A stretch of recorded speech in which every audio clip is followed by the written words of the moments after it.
legacy. But this is a guy, frankly, who was bigger than Elvis, who was bigger than Frank Sinatra. Some would argue was bigger than the Beatles. And so I think to close on We Are the World with such a world entertainer, I think makes a heck of a lot of sense. You also talked about this being, this is it. This really is the final performance. And the reality is Michael Jackson has indeed gone on top. You look at the record sales, you look at dominating coverage for 2 weeks, what he wanted to do in life, to be honest, he has achieved now in death. The question now is how soon can they build a lasting legacy to him? You think about Frank Sinatra. Yes, we revere Frank Sinatra, but there's nothing really there for people to continue to show their appreciation of Frank Sinatra like there is for Elvis. And so having that kind of memorial would be important. And in Gary, Indiana, they really want to build it there. And a lot of folks, the mayor, Rudy Clay, has been talking with the family. They say centrally located next to Chicago. Folks could access it a lot better than they could at Neverland, so it makes a lot of sense.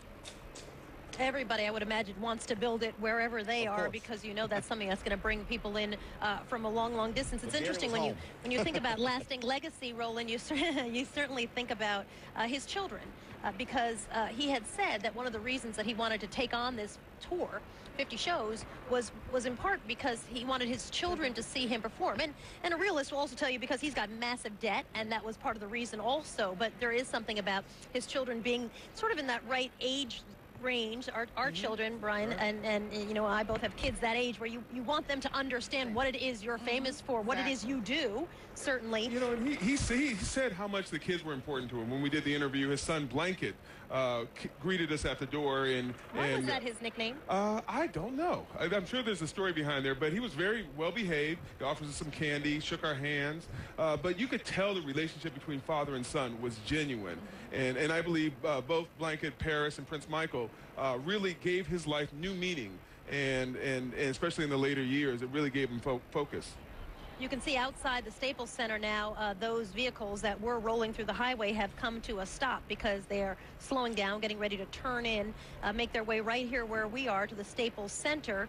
And again, the streets are clear. Really a testament to the job that the security, the police have done here, and not at an insignificant cost to a state that is having huge financial difficulties. But there have been, in every single shot we've seen, numerous police officers, mounted police.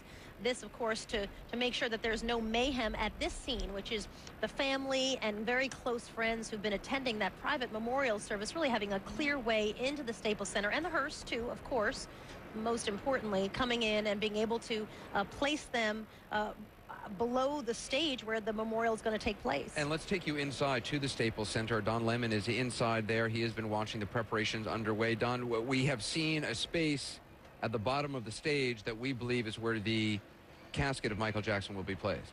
Yeah, that's what we believe, and you guys saw it on the way here. And just so to tell you about the folks who are arriving, you talked about the Reverend Jesse Jackson and his family arriving. They are inside now. Reverend Jesse Jackson, Jackie Jr., Yusuf, Santita Jackson, and all of the Jacksons here. And they're, Chicago, Gary, Indiana, very close, within 45 minutes of each other. And there are pictures here with the Jackson family, with the other Jackson family. I'm looking at, just this center here starting to fill up, guys. And people are, I heard you guys talking about a solemn mood. It is not solemn here. It's celebratory. People aren't being outrageous and aren't dancing in the streets, or in the aisles, I should say. But they're being very cordial, and they're just happy to be here. You can hear the announcement. I'm not sure if you can. It says the memorial service will start very soon. You can take your seats here. So just everyday folk who really loved Michael Jackson from all over the world. And really, we talk about these dignitaries and whatever. It's not really about them. Those are the people that get on television. Those are the names that, people may perk up when they hear. But this is really about Michael Jackson, his family, and these people who supported him for years and years and years, and who came from all over the world just to pay tribute to him. There's a guy, right, I'm looking at now, has on the red Michael Jackson jacket from Thriller and the hat, and I've seen people with the gloves on.